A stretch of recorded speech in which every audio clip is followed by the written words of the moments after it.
Hi, this is Vivian Kirstein, Realtor, and I have an interesting interview. I am interviewing my husband, Richard Waldor, and we are in our living room right now, so I will take you right to Richard.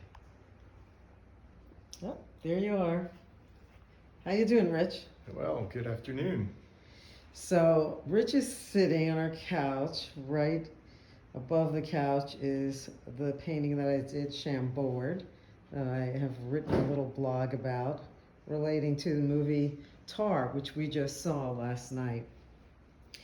And Rich, tell everybody your background regarding music. I was trained as a classical pianist as a young boy, and I went up through the ranks to become maybe a contender for the Van Cliburn Award. And I went to summer camp once to learn more about classical piano. So I've had exposure to a lot of really great musicians, both classical and modern. And so my view of the movie last night was colored by my past. There was one portion of the movie where a character representing David Remnick from the New Yorker magazine is interviewing Kate Blanchett playing Tar, the conductor, on stage. Um, and he asks her about how she manipulates time in a certain piece.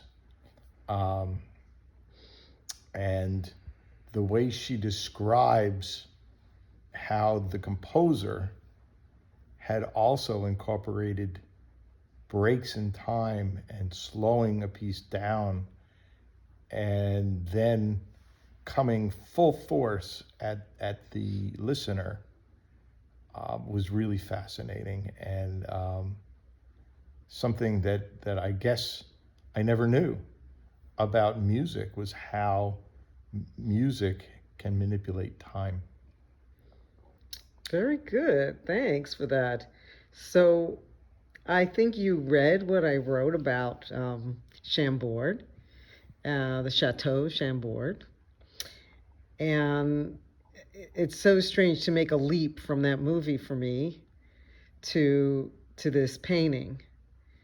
But that experience of the movie showing how she talked about time in that portion that you just described, and then watching the time from the beginning of the movie till the end of the movie, which was a portion of her life, and how dramatically different it was.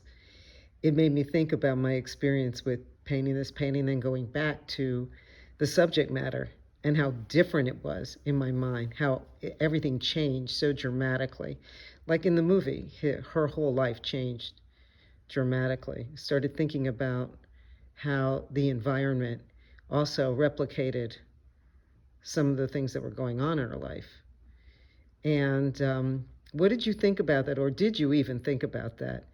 You know, the the space of her being a very famous and well-known conductor, and the life that she had in that time opposed to later. There's a turning point in the movie where the Tar character gets into trouble for primarily because of her hubris, because of her pride in herself and her feeling of infallibility that she does fail one character in the movie, and that failure becomes her downfall. And so to tie that into your question, I think is that um, we are led into particular contexts, and then we kind of get stuck in that context when the rest of the world is changing around us. And I think there's a risk for everyone to try to break out of that context and try to see the world in a larger frame. Interesting. I love that. Very interesting. Can we take a look at the painting here that you've lived with for so long? Yeah, I've lived with this painting for dozens of years. I'm going to move back so you can see that it takes up pretty much our entire wall of the living room. And it looks like a very large gargoyle or set of gargoyles.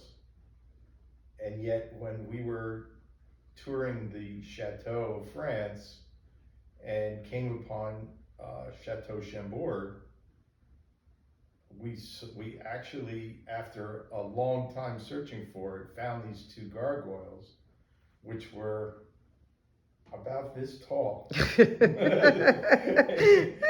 real. And way up high in the eaves and the rooftops of the Chambord Chateau. And I remember your reaction and our kids' reaction were like, "What? That's them?" Because it was larger than life in our home for so many years.